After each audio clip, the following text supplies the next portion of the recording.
Jackie Cation, Laurie Kilmartin. No, but people are like, oh, you should ship your books to the club. But that costs a lot. You know how much it costs to ship books? It's a lot. More than it costs to check your luggage, especially if you get 2 free bags on Southwest or some free bags. I get 3 free bags on Delta, but that's because of that card that isn't free but does pay for itself. So whatever. Jackie, I've had the worst travel days. In the last 2 weeks, it sounds like you just had another one. Okay, because didn't we do our podcast on Saturday night or something last time? Oh, right. It was you trying to get home. We haven't even heard about that. Oh yeah, so Sunday I had a very late flight on Spirit, like a 9 p.m. flight, got into LAX at 12:30. One of those things where I was like, what am I doing to myself, right? So I said, fuck it. My kid's school starts the next day. He's going to be worrying about me up till 2 a.m. Because it's going to take me that long to actually get physically in the house. And then he'll be tired on his first day of school. And we're already dealing with school problems anyway when he's fully rested. So there's no point in sending a tired 15-year-old to class. So I go, okay, there's a Southwest flight. It was like $371. Mm-hmm. I'm like, all right, I'll just bite it because the Spirit is not refundable. And you're never using it. It's fine. Well, like, okay.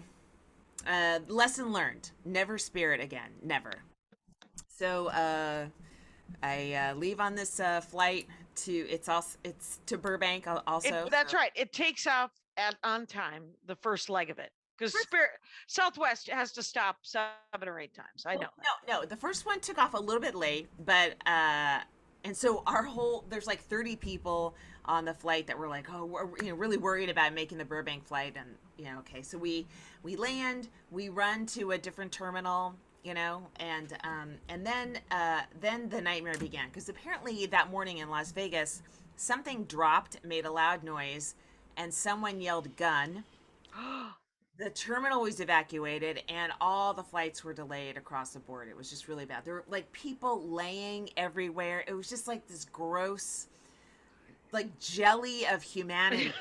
Right. Everybody breathing. Everywhere breathing. Not a mask in sight. Yeah. And so our flight's delayed. And then it's canceled. And I'm on a flight the next morning at 5:40 in the morning that has a layover in San Jose. I'm like, you're kidding me. And I'm, to punish myself, I'm also checking up on the Spirit flight, seeing that it's leaving on time and it's landing on time. So, oh my God. Many machinations. I get on a flight that's leaving at 11:30 at night and getting into LAX very late. And then I got on standby on one that's leaving an hour earlier, and they called my name last for standby. I'm like, oh my God. Then we're sitting on the tarmac for God knows how long. I'm like, please, just fucking go in the air, please. I don't care anything. So whatever. I ended up getting into LAX at 12:47, which is almost exactly the time that the Spirit landed. And I could have spent all day in Chicago just fucking off, and not being stressed out. I remember one time when they canceled our flight and I ended up, remember that? I think we had started the podcast. I ended up driving all night with Brian Kiley from Phoenix. Yes, I remember that. Yeah. Yeah, that was, and then when I was driving, I got stopped by the cops. Mm-hmm. And I forget the name of the third comic that was but he was voice-plaining to the cop about that I'm just a woman driving. And I'm tired, and I'm just tired. And it's okay. And here's what did work is that I did an eye roll toward the cop, and the cop caught my eye roll and let me go. And so gotcha. Always helps to when you look like somebody's favorite white aunt. So sure. So and then this weekend I was in Seattle at Laughs. It was really very fun shows, great shows. Good. You were in the construction part of the neighborhood. Yeah, that's what I was opening with. I'm staying in the historic construction. I was at the Punchline. I was at your old club. I did radio. We talked. Yeah, please. Okay, all right. Okay. So then I go flying Southwest again. Get to Burbank. I have 2 bags to check. the kiosk that prints out the bag tags isn't working. So no one's got bag tags. So They have 8 of them. None of them are working. and so I go outside to check it in with the person that you can do it, in person. Yeah, SkyCab. Yeah, oh, that's what they're called. I forgot. Yeah, they're not going to work either. They go inside. I said the kiosks aren't working, and she goes, "Why don't you tell an agent, bitch? You have the walkie-talkie. You tell an agent. I don't know who's an agent here. No one's dressing in uniforms anymore. Okay, so it's packed all the way up. I wait in line for a little bit, and I'm like, I'm not going to make this fucking flight. So, I decided to just bring both the bags with me. So I was going through TSA and I'm like, my heart's pounding. I'm like, I feel like they're gonna arrest me. Like it's that Ben Affleck movie where he's in Iran and they're trying to like. Well, right, yeah. Right? But do you have any, like, I have a pocket knife in my luggage. No, I don't have large shampoo. No, you don't have any of that? did not have weapons. No. So I get through TSA, but I got 2 suitcases. So I drop one next to a chair, and then I go up to the gate agent and I said, "Hey, can you check this?" And she checked it, and so I guess I legally, did all that. But I thought that they would, kick me out of the airport for trying to bring 2 full. Right, and a carry-on, which they sometimes do through I think when I flew, did I show you that I got a junior fire chief? Congratulations. I'm a junior TSA. This is essentially my ticket. I'm an understudy for the theater that is TSA because there's no, and there was so much. Jackie, are you having a stroke right now? I'm having a stroke. I can't. Eventually, someone will have a stroke. One of our friends did die this week, and it was very sad. Oh my gosh! And I know. Yeah, he's younger than we are. 52, had a heart attack. Oh no! Yeah, super sad. He was not a vegetable eater, so everybody out there, eat a vegetable. Sure. So I was doing the San Francisco Punchline, and we could say hi to Dominic Del Bene because Dominic Del Bene picked me up at the airport and we went to lunch. What? That's nice. saving the San Francisco Punchline a lift fee to take me to my hotel, and we had a lovely time. And we had Korean. It was within walking distance, and it was great. My luggage, as you know, has been under construction itself with the Toomey people. Yeah. I, by the way, got one of my pieces of luggage back. They drop shipped it right to the house, so it came while I was gone. So I took my loaner back today before the show to Toomey, and they will credit my credit card $400 because to get a loaner from Toomey costs $400. That just so you make sure you bring it back. Wow. But then they just give it they credit it back to you. But I only have one piece of luggage, so all of my merch, it's 60 pounds. So I roll over to the prison building that the San Francisco Punchline is in.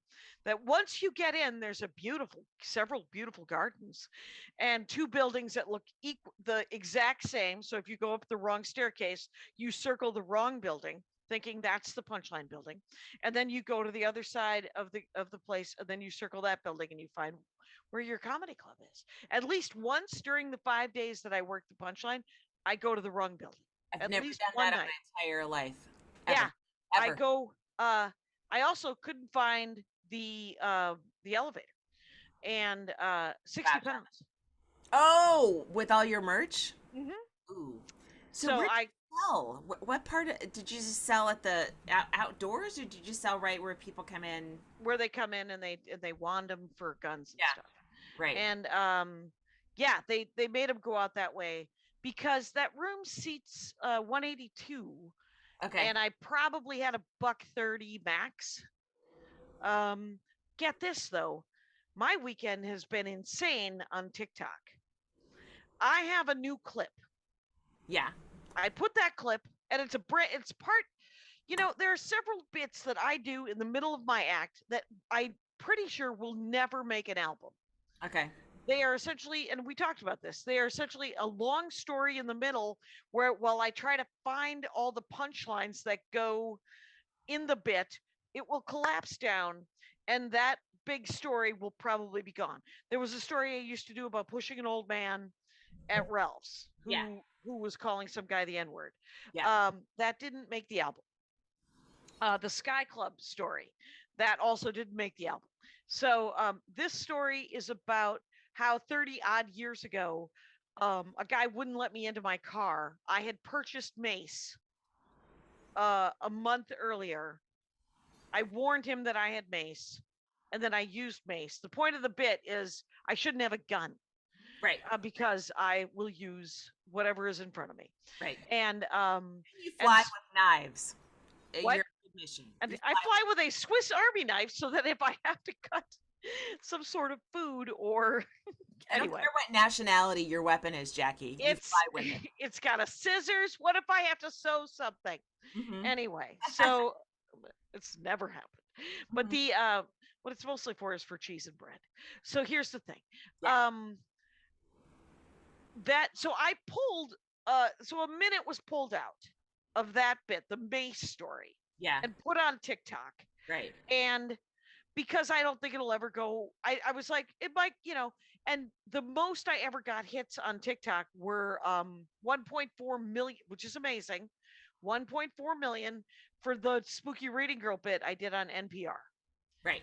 So the mace, and I see the clip, by the way, and I'm like, I look horrible. I do not look good. I am not happy about this look. I don't know how to kill myself in retrospect. But I don't know how to deal with not liking how I look on clips. It's so I don't know. So this is the clip. It currently has 3.7 million views. That's incredible. When I went into TikTok and posted that, I had 72,000 followers, which is amazing. Yeah. And I did it following Tiff Stevenson's recommendation to post a clip a day for a month, 30 seconds or less. And I ended up with 72,000. I currently have 101,000. In 3 days, I got 30,000 followers. Wow. People showed up to the show because of the clip. Shit. This is the thing that we heard about, is when something happens on the internet and then people pad out and see you with their eyeballs and give somebody $20. So how did they find out? Did you end the clip? How did they find out that you're performing locally? You're not adding information on the clip, right? No, the clip in the information about the clip, there is, I put hashtag San Francisco, hashtag stand up, hashtag mace. Those were the 3 hashtags I used. Yeah. And when it was at like 2.5 million, I made a video because I was getting a lot of comments from people who were like, it sounds like you just maced a guy who was drunk. And I was like, first of all, this is a minute taken out of the middle of this bit. Right. And you don't know what the full story, blah, blah, blah. And so I did a short video afterwards that said, but the more you people defend it, the more I think that guy totally deserved to be maced. And but that video, the video while I responded to somebody's comment, which also said, excuse me while I watch literally all of your content now. I addressed the fact that on TikTok you could make folders, and I have a folder of all of my stand-up clips, and I have a folder of all of our podcast clips. And then I have a folder of hotel art. So I have different folders, right? And then so I say that, I say my website so they can check out the tour dates. And that video has 17,000. Wow. But that's plenty. Yeah. And so I had so I would go into the mace bit and I would see that thing where people like tap each other. And you're like, oh yeah, so they've heard this. And but they liked hearing it again. It was a little quiet that minute. Oh, really? Okay. Yeah. But then but it was just a minute out of the bit. Yeah. and it has other laugh lines in it. Right. So, yeah. That's amazing. Yeah, so I don't know. Um, but I will say that with all the new material, and I got a lot of compliments. People were happy. People were psyched to see me do stand up comedy. I was pleased that people were happy. I was not pleased with how tight some of these jokes are. Like and I'm also doing 30 minutes from Staycation, which no longer plays anywhere. So it doesn't matter. Yeah. Except for that 3 people in the audience last night were wearing Staycation t-shirts, which means that they are super fans of the Dork Forest. And so they've heard it. And I'm like, here we go. You're gonna hear this the Viking portrait joke again. You're going to hear this. And the they them joke has changed a little bit. And Yeah. I've got a new joke. I've got a new sex joke, which is fun. But my voice has been always scratchy. It's been this kind of scratchy, which, what am I? Vocal fry? Am I 27 years old? What's happening? Why am I talking like this? I know it. So brutal. Who wants that? I'm like, I would like to have my voice back. Men get so mad at the fry too. It makes you want to have one just to piss them off. Oh, there were there was a lawyer who helped me. This lawyer guy helped me. We went out to lunch and he came to the show, and all I could think was doing the mace joke. I was like, this has happened 30 years ago. I haven't, I am. Are you incriminating yourself? Is that right? I'm always like, I am trying to grow up as a person. I do want to write a bit about when I figured out that whole thing about when I figured out that I was going to be the adult in every situation. That's a funny premise. I like that idea. Yeah, yeah. That's a funny premise. Because it was a disappointment to me. It's a great disappointment to me that I don't have my parents' house as a backup plan anymore. That I am now the backup plan, and I don't like that. Right. Talk to me about it. I came home and I made Chris drive herself to Rite Aid to pick up her drugs. Because I was like, I want to know that you can do this. I want to know that because it's not that big of a deal. But she is, she lived the last 20 odd years in very small towns in California. Right. But the Rite Aid and the grocery store that at her bank that are the 3 things that she might need to go to or want to go to are a little less than a mile and a half from our house. And it's a straight shot. Yeah. So she goes down that street, hangs a right. She's in the parking lot. She goes out the other side of it. She can still hang a right, come back to her house and take a right and it's still a right the whole time. What fucked my mom up is Olive Street is curves and it hits things at an angle. Yeah. Got lost enough times to just go, I don't want to drive. You do it. Yeah. Victory as well. Yeah, Victory is exactly like that. Part of the show. Right. Right. Google Maps it's weird. They don't go, it's not a grid. So I was on the flight home today and I Southwest sat down. There was a middle seat right up front. So I said, hey, can I grab that? And the woman who was sitting on the aisle goes, oh, let me scooch over. So she sat next to the person, an older lady. They're obviously related, right? Nice. So as a window. And so, she's very vivacious, this woman. And chatty. No, funny. And then the flight attendant does something and the woman says something funny. And I was like, I'm sitting next to a funny person. That's weird. And then within 30 minutes, she goes, Laurie? And I go, yeah. It was Anna Valenzuela. What? Oh my God. We were both masked. Right. And I had glasses on. Neither of us is recognizable. Okay. And, she's sitting next to her grandma, who she had just taken up to Seattle for a family reunion. And because I was like Aw. watching her because she was taking care of her grandma the way I would take care of my mom, although I don't think I was as nice to my mom as Anna is to her grandma. Aw. Fact. Aw. I don't think Anna said put your seatbelt on, bitch. But yeah, it was really cool. And then just we flew both the legs together, and God dang it, she's just on.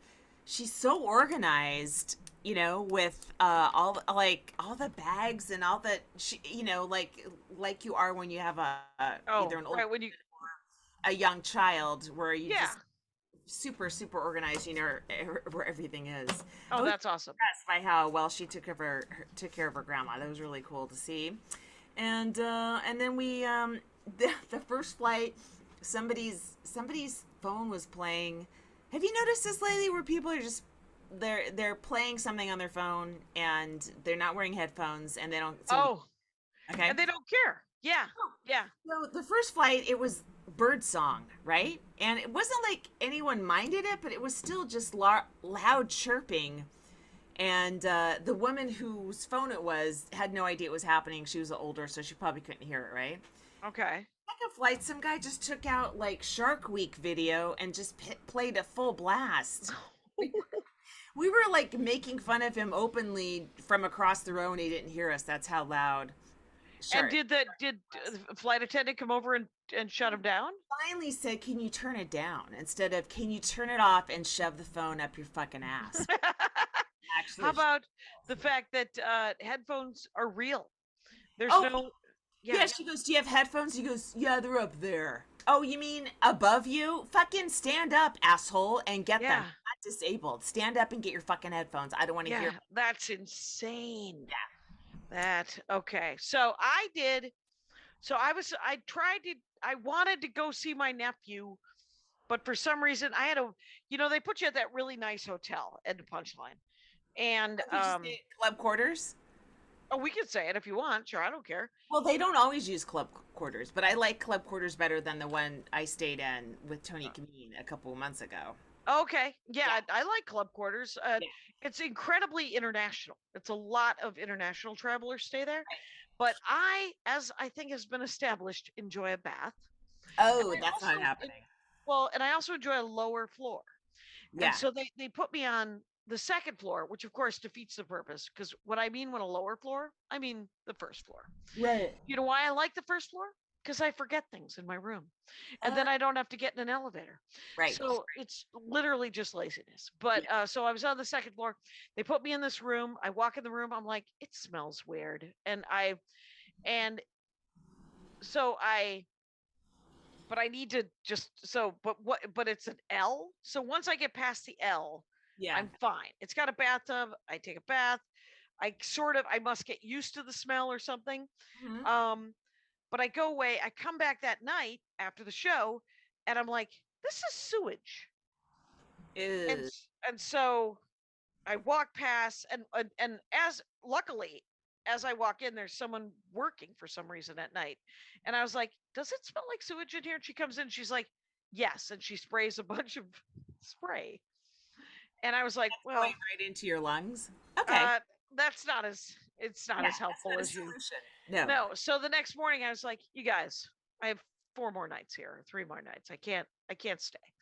And so they moved me to the penthouse with a suite I've never and stayed there in the with also a bathtub.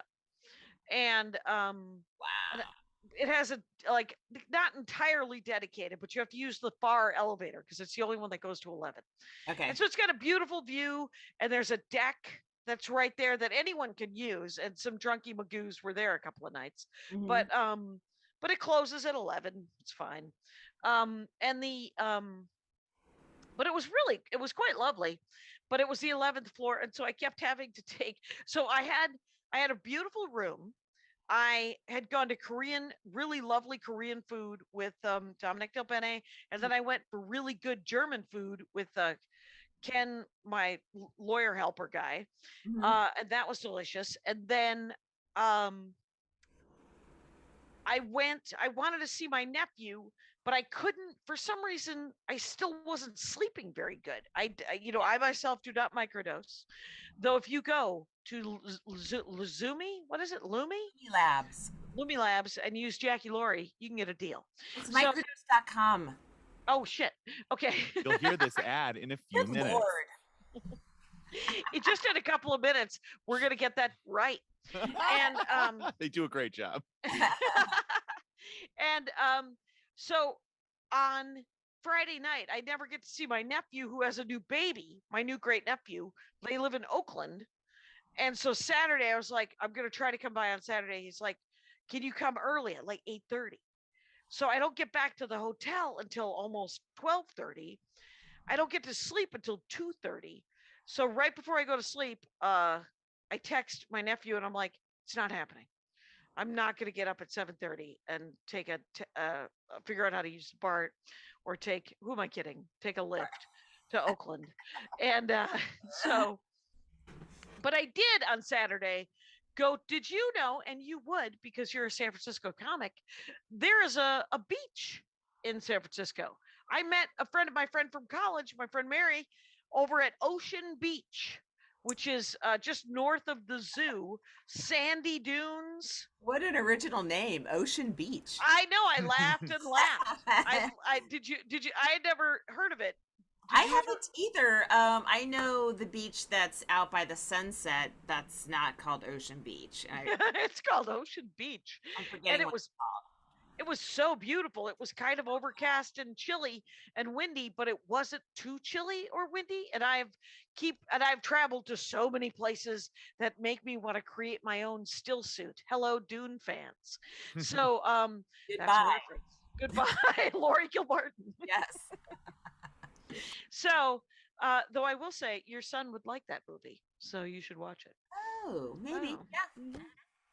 Anyway, so I went to that, and then I went to a coffee shop called Andy Town to get the lift going back. Yeah. I tried to go. They were the rudest. They were it was their gimmick was to scream at their clientele. Oh no. And I desperately tried to find it funny, and then I got bored. And so I left. And then I went across the way. It was on something called Yoloa Street or something, or Tuvare. I forget what it was, but whatever it was, I sold almost all of my merch, except for my CDs and DVDs. I sold some. But I mean in the center of technology, they didn't buy your 30-year-old physical media. I didn't. And I recorded a Dork Forest from one of my fans. Just a ranger of the Dork Forest came by on Friday night and she said, hey, if you ever want to do a Venture Brothers Dork Forest. And I said, yes, how about tomorrow afternoon? And because I have a list as long as my arm, but the scheduling is the hardest part. Yeah. So this lady walked in to a squeaky wheel moment. Sure. So it's awesome. Rebecca Deans will be talking tomorrow about the Venture Brothers. Very exciting. I'm exhausted from packing and remembering things. You got to remember cords. You got to remember chargers, right? I bring 2 purifiers. I bring my little mini purse purifier that I have on the plane, and then I bring the other purifier. Got to remember all that shit. I put the purifier on. Oh, then I forgot to make sure it was turned on for the Saturday show. Like I forgot to turn it off on Friday. This other thing is now I have to get to the club early to put the purifier up before the audience comes in and turn it on so I can get there. They have 2 in the green room at Punchline. Did you see that? No, you were there? No. Maybe I did. I don't remember. But I mean, that's good. You just need them all over the place. It really is. Ventilation will really, if people start really, changing the filter and all that kind of stuff and paying attention to it, that can really help us out a lot. A lot of us performers, just throw them everywhere. They just make a slight hum, and they're good for everybody. It's like you have smoke eaters all over the place in clubs, and it was no big deal. But yeah, it's just a lot to remember and a lot to pack and a lot to be responsible for. And I'm always fucking forgetting something. It's like the panic attacks of, wait, oh shit, oh no, my phone's in a lift. This is here. Where's that? Where's that? You know? Oh my God. It used to be so much easier. It's, you used to not have to remember to bring a phone because phones existed where you went. Right? Now you got your phone. You have to bring the right cord for the phone, and then your different cord for your iPad because they're not synced because Apple's fucking asshole. Jackie, it's too much. You're tired. I don't blame you. I am home for a couple of weeks, though. We are all doing this Thursday in Minneapolis, in Los Angeles, the Dynasty Typewriter. It's like a 7:00 show. It'll be everyone's on it. I'm going to be doing 12 seconds and then introducing all the people. But Suli McCullough, Maria Bamford, Kira Sultanovich, Kyle, Laurie, I forget who else. I think it's Anyway, it's Helen Hong. Oh shit! Yay! Yeah. I haven't seen Helen in a long time too. Right? That was my other thing. I haven't seen Suli or Helen in forever, and so I was like, I would like to do a show with them. And then Maria, I talked to her, but I never get to hang. So I'm also doing a thing. What'll be tonight, where I'm hosting a book reading and signing and interviewing a person. My buddy Jim Wooster's sister, Sarah Wooster, wrote a book, Why You Should Paint. And painting, it's called Painting Can Save Your Life. And it's and I've read it, but it's a bit of a workbook. It gives you, like, if you paint, it teaches you how to mix colors and stuff. So I mostly just read the introduction and a lot of interstitial stuff. Yeah. And so I'm just gonna interview her essentially as if painting was her dorkdom. Like it was just an episode of the Dork Forest about painting. Cool. Hey, let's take a break right now and then do the comic of the week. Okay. Comic of the week. Who do we pick? I forget. You remember, Laurie? Yeah.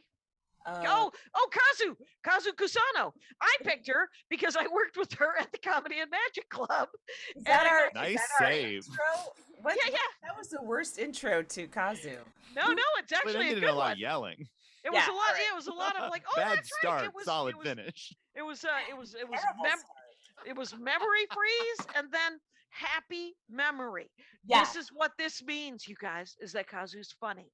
Yes. Kazu's very funny. She is Japanese, and so she is doing stand-up comedy in English, which is not her first language, and she is very smart and silly and funny, and I enjoy it. So you might enjoy it as well. So find Kazu Kusano, and I don't know, actually, I am hoping that I'm pronouncing her name right, but her handle will be in the jukebox in the notes. It's K-A. Spell it, Kyle. Oh yeah, it's Kazu Kusano. Yeah, so K Kazu Kusano. Kazu Kusano. We did it. Yes. Another comic of the week. Weirdly enough, another woman. How did this happen? I don't know. We should spread our wings one day when we which we won't. so tired. I Yeah. got up so early to fly early this morning, you know? hmm I don't know. I realized in the midst of this week that I have stayed at enough comedy condos that I have left my vibrator at a comedy condo. Oh. Guess what? If you leave your vibrator in a hotel room, that person just grabs a napkin, throws it out. At a Right. comedy condo, you don't know. Maybe Big J Okerson's next, and he's going to be like, "Who belongs to this?" We don't know. We don't know what'll happen. I hope the next comic brings it up on stage and credits it to you. Maybe they'll dust it for prints. I am still owed $600 from Air Canada from Montreal. They haven't even contacted. Like, I've created a case. Yep. What a fucking pain in the ass. Like, this is your fault that I had to get this hotel room, and I've got to create a case, and I've got to contact you and hunt you down to be reimbursed for this because Yeah. you left late and you wouldn't hold the plane, and you've got some parts of the fucking terminal where we can't go after. You're really lucky that $600 isn't the major part of your rent. that you can still live indoors and do it. They're lucky, because what a pile of assholes, man. Yeah. That Well, of not course, cool. yes, but Not cool. I want my money back, Jackie.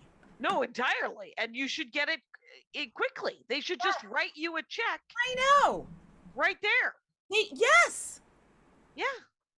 And it's the word voucher. No, cash. Give me cash. Right. Stop vouching me. Give me Yeah. cash. Yeah, I don't vouch for you to that. I don't believe that this is ever going to come true. And so When I talk to my son about money, it's like there are so many words for different types of money. Like all these dumb little words that are so intimidating, they all just mean money, you know?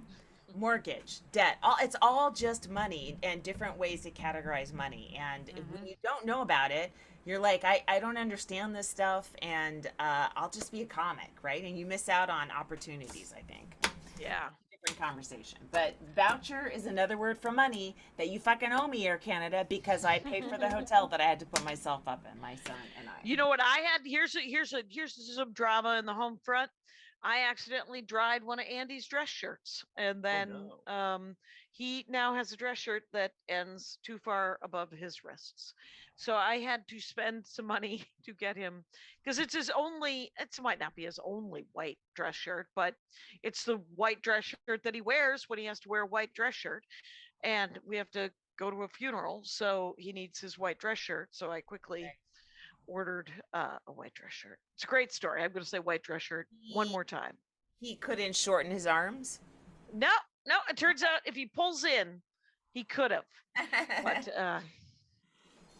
I also realized when I did the Dork Forest about the Venture Brothers that I've never seen season 7. I have not seen the closure where everybody, I'm sure, either dies or comes back to life, and there's a lot of swearing and murders. So, because it's Venture Brothers, and so it is darkly funny. James Urbaniak makes me happy. Oh, I should watch it. Yeah. I had terrible eye problems this weekend. I wear contacts, and there comes a point in every contact lens's life where it needs to be thrown away, and you put in a fresh pair. So I didn't bring any backups with me, and I was on an old pair. By the end of the second show Friday, like I'm blinking so much, like crust is forming in my eye, you know? So I finally get back to the hotel, and I'm digging in my eye, and I peel this it felt like I was taking glass out of my eye, right? And I put it in its solution, and the whole prayed to the gods of. I was up for hours because my eye became then very sensitive to light, and I couldn't. It was very painful, right? So the next morning, I'm still like, walking around like this with my hands over my eyes, and because I have to wear my glasses, so I don't have any sunglasses now, and I got just covering myself and hiding. And then for Saturday, I just put in one contact on the right side because it wasn't as painful, but I couldn't see shit. Wow. I have these weird contacts where one eye is controlled for nearsightedness, and the other eye is controlled for that thing that you have when you're old and you can't, like Cataracts? No, not cataracts. The part of your vision where you need reading glasses, right? Oh, okay. Oh, when the thing moves. Okay, the lens, or Yeah, no. The lower part is like for reading, and the upper part is your prescription, right? So I have contacts where one is the prescription and one is the reading glasses, basically. And so I forget which is which, but I had one of them out, and my brain was like, "What's happening?" There's a lot going on Saturday, but Saturday was really fun shows, and a lot of our podcast listeners came out, as they did in Chicago. Oh, good. That's awesome. Thank you so much, you guys, for coming out. I think our listeners are a little more careful than, say, like Joe Rogan listeners, who aren't if they get another case of COVID, apparently. Oh my God. I appreciate when they come out, mask up. I don't care. It's good. A woman you went to high school with came to the show. Carolyn Ahern. Carolyn, that's right. And her daughter kept coming up to me doing laps. She's like, "My mom's in the bathroom. My mom's in the bathroom. My mom's in." She went to high school with your co-host, and she did this. She did this symbol, and I was like, "Okay, great." And and then a couple of our fans came onto the punchline. One of them, hilariously, and I forget his name, he goes, "Tell Laurie I said hi. She doesn't know me, and it might creep her out, but I just hello." So I was like, okay. Well, I was just there, an April fan. I hope you were there and said Oh, he hello was to me. Yep. Mhm. Yeah. Let's see. I am okay. So I have two new bits that are like taking up time. In my. Oh, good. So Yep. now with the three chunks that are still from the album. So now I have like an hour with Okay. three. So I'm like, I could start to lose these three if I wanted to, but I'm not. One of them I'm on the verge of sick of telling. Yep. And the other two I still have fun telling. Oh, okay. So I might keep them around for a while. And they are they do a good job of setting me up for other bits that the audience is hesitant to. They need to be greased a little bit. Like Yeah. they're like ice cream, and then I'm gonna give you some vegetables. Yeah. So reverse order. You get a little dessert first, and then you get some tougher jokes. So Yeah. I don't know. Slowly Yeah. things are being replaced. Right. And I will say this is that some of the newer bits I'm doing, I'm leading into them with lines that are genuinely 25 years old. Oh, really? Just like tiny jokes from really old albums, really old bits that I've either never done and I don't feel bad about it. So though I am seriously conscious of it, obviously. Yeah. And so I'm like, all right, well, this Well, is I mean, do you listen to Marin's podcast to WTF? Because I don't listen to anything. he's doing 2 hours, and He's doing 2-hour sets. yeah. But here's the thing, like his audience I think comes around every time he tours, and he's always turning over material, which we all want to do. Yeah. But they will also put up with, I think, a lot of looseness from him, right? Yeah. As he tightens things up, where I don't feel, I don't know, or maybe I just like having a laugh every 20 seconds, 20 to 30 seconds. Maybe I like that. And when if I have a new chunk that isn't on that level, then I'm going to surround it with older chunks that are, just so I don't feel, have a panic attack on stage because I'm not getting as many laughs as I want, That's exactly what I was feeling, because a lot of this stuff it's going to be great. It just needs that time for me to yeah. Shit needs years. I don't know why everyone's turning their albums out once a year. You need years on some of these bits. Yeah, especially if they're Own them. yeah, exactly. Yeah, but that's exactly what I'm feeling. I'm like, there's part of me that's like, I'm so sorry that this isn't done. And yeah. So I'm just gonna, you know what? But there's nothing I can do about it. All I can do is the stand up that I write, right?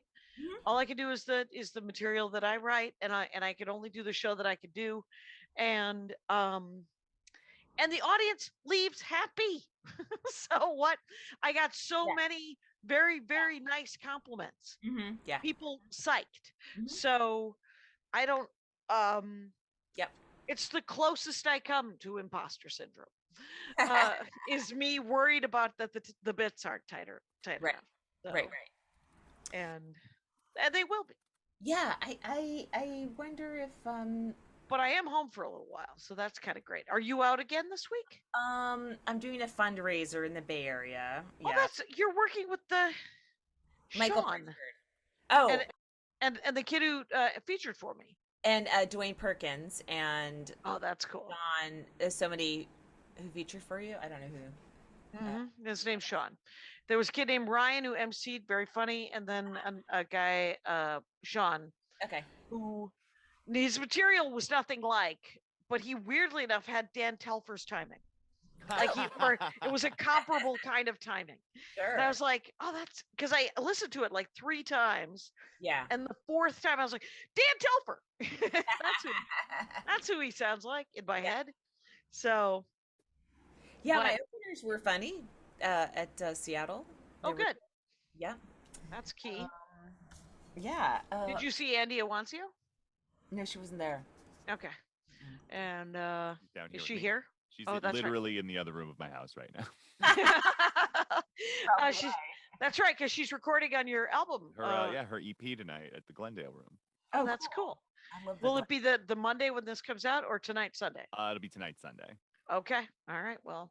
You know when you're like looking out at like a packed audience and you're next and you get kind of sick to your stomach? Sometimes I get sick to my stomach. I'm like, I wish I could teleport out of here and just watch somebody else do it. Right? No, but I sometimes get that terrible feeling when I do the TV. The TV will make me do that.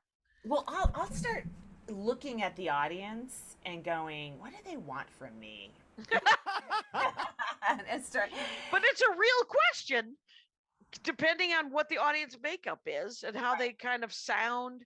I like it when they're kind of chatting amongst themselves and you can tell that they're in a good mood. That sort of burble. Yes, that's good. Yes. Yeah, it's but how like Bill Burr just has almost sold out Fenway Park, right? Did you see his beard? I would not have called him having a good-looking beard. Good-looking beard, Bill Burr. Good-looking beard. Yeah.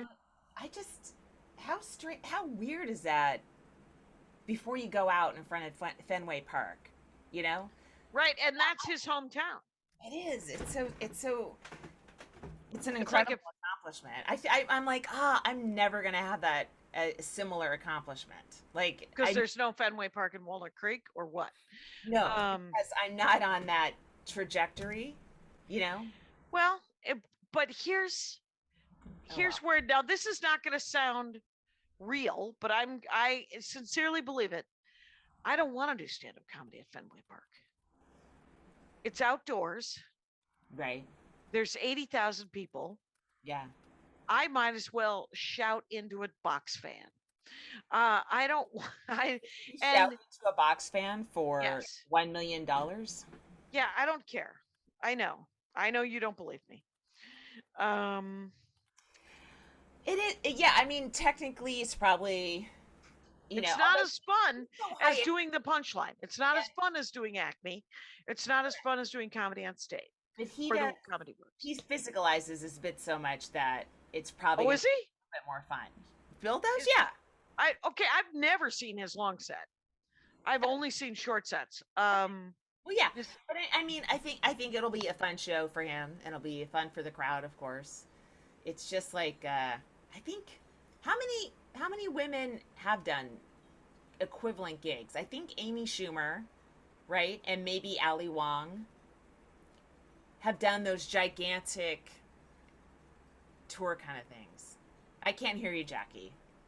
So sorry. Sorry. I moved my gamer headset. Yeah. So Ali Wong, Schumer, I think Kathy Roseanne, maybe? Oh, did you just Google it, Kyle? Oh no, that was just felt like something. I think she kind of stopped doing stand-up after she got her TV show. She wasn't any more than a feature, you know, when she got famous, right? No, she was headlining back in Minnesota. Was she? Yeah, she was headlining. Yeah. But I do think I know what you mean. It feels like there's a good solid handful of Russell Brands in the world. Yeah. And there aren't a handful of women. Yes. Yeah, it's true. And I don't know how a woman would get on that sort of that Amy Schumer level. All I know is that of the 1,300 comments on this TikTok, I keep deleting ones that say she's so much better than Amy Schumer. Because guess what? Fuck you. Doesn't have anything to do with Amy Schumer. And Amy Schumer does what Amy Schumer does, and she does it very well. Yeah. So why don't you? Stick it in your ear, you banana head. The old thing of using another female comic to compliment you is so demeaning and insulting, but they think that they're being supportive. It's like, Right. no, you're you're a piece of shit. Right, you're actually insulting both of us. Yeah, exactly. And it's not cool because she doesn't deserve it, and you don't know what you're talking about. Yeah, and it's always So- a moving target. It's always, if it wasn't Amy Schumer, it would be somebody else who was It'd be Ali Wong, yeah. or And somebody else. Like it's just a way to categorize and women that they don't do with men at all, ever. Yeah. Honestly. Yep. And I will say that's the other thing on TikTok. You could filter out words, and I've filtered out woman, women, two different the spelling of the word Karen and a misspelling of the word Karen. In addition to a bunch of other words. Hey, let's take a 45-minute break. Okay. We're actually closer to 50, just so you guys know. Sweet. Yay. I must bathe. I have to bathe. My the guy that the Lyft driver that found my phone and Yeah. we're now friends on Instagram. Oh, really? That's awesome. I had a lift. So I took a lift to and from Ocean Beach yesterday, which is a beach right by the ocean in San Francisco. Is it out in the Sunset District? Is it way near the old Cliff House and stuff, or? It's right north of the zoo and south of Golden Gate Park. The Holy City Zoo, or an actual zoo with animals? An actual zoo with animals. I've never been. San Francisco Zoo. I've been to the comedy club, the Holy City Zoo. Right. And yeah, no, so we're coming back. The woman picks me up, blessed silence, long time. But she has to cross the city, right? In a car. So it's a 35-minute ride. Yeah. And we end up over by a wharf or some sort of pier, not Embarcadero. We're still, I don't know where we are, but it looks like it's either there's going to be like a pop-up carny or a pop-up pile of food trucks. And so I asked, I was like, what is this a farmer's market or a pop-up food truck thing? And she speculated for so long that she bored herself because I stopped responding. Uh-huh. We were at a stoplight for it was a long stoplight. She kept speculating. And finally I was like, no, I don't think it's that. Maybe it's that. I don't know. Maybe it's that.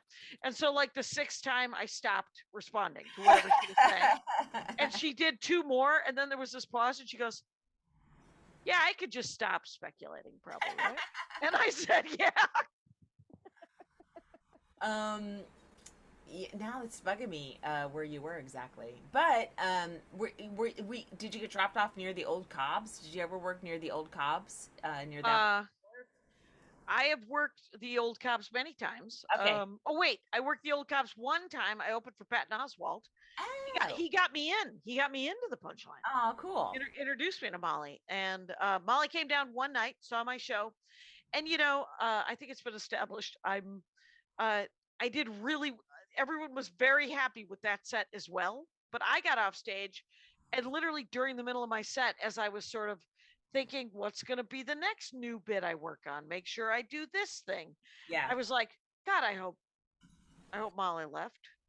And and I got off stage and she was gone. So I was like, well, I hope she left earlier, much earlier. But she did. She was incredibly nice and was very flattering. So I'm fine. What, Jackie? I'm so sorry there wasn't a parade when you were on stage. So I can stop talking about this anyway. Yeah. Oh my gosh. So wait, so you're going up to the Bay Area to do some Napa thing, to do some to do some winery. Yeah. No, I already did a winery. That was Livermore. That was a couple weeks ago. Then I'm home, and then I go to Toronto. At the moment, my next big road gig is until the end of September. Okay.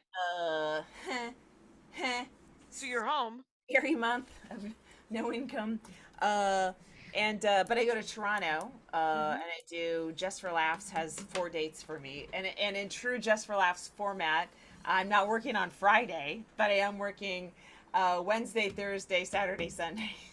Oh, that's so weird. Oh, they did that our last Toronto tours. We had a weekend night off. It's like, hey, you've got like 5 comics here that are really good. Could we?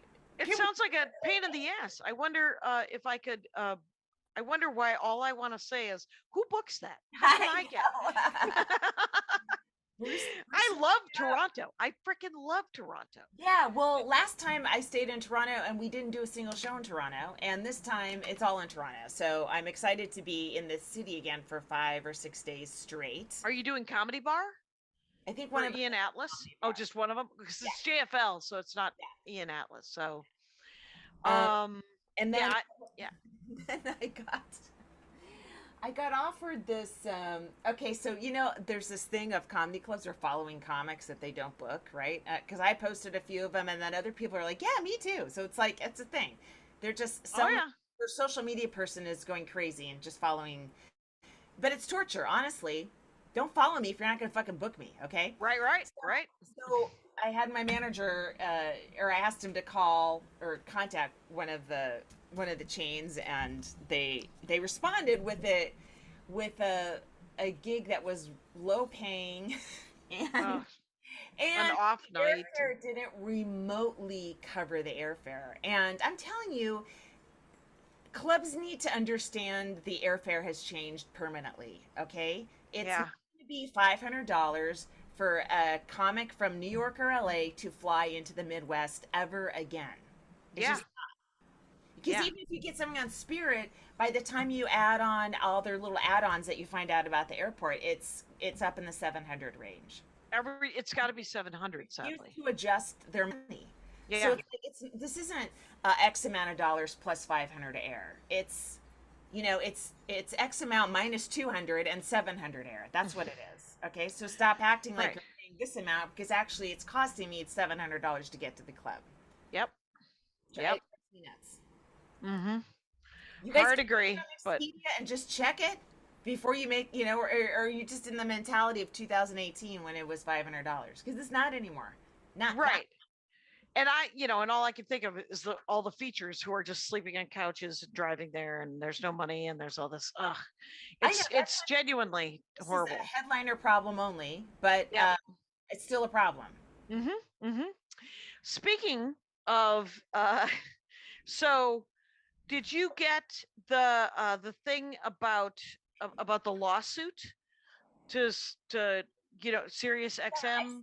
I didn't understand it, and then Well, the implication is that if we sign this 2-page thing, we're giving away essentially the lyric rights, the third check that we've never gotten, that may one day occur. We're giving that away forever, past, present, and future. But are we? I don't think so. I think that if they change that law, that anything that we sign will become moot. But we were sent a sample of that letter from the lawyer who doesn't want us to quit Spoken Giants and doesn't want us to sign that piece of paper. So Tommy Ryman, first guy who got he's got 3 tracks back up on Sirius XM. He signed the paperwork, and but the so there's a sample of this letter that you can sign, and the names have been redacted. Right. Except for they haven't been redacted. They've been highlighted. So if you copy and paste them into your notes, then we know who signed that particular document. Oh, you typing it now? Yep. And his manager. Oh, okay. So not cool. Like, if you're going to redact something, redact it. Right, totally. Because now I'm going to call that comic and say, oh, so that guy wants out as well. And I'm going to know that manager has done a hilarious thing again. So, because that is par. But yeah, that made me, I was like, so I emailed the lawyer back and I said, hey, you guys, when you redact something, don't just highlight it and turn it black. Actually, Oh my God, rescan it. that's ridiculous. Rescan it. Yeah, or take an actual Sharpie and draw it out on your computer screen so that it doesn't show up.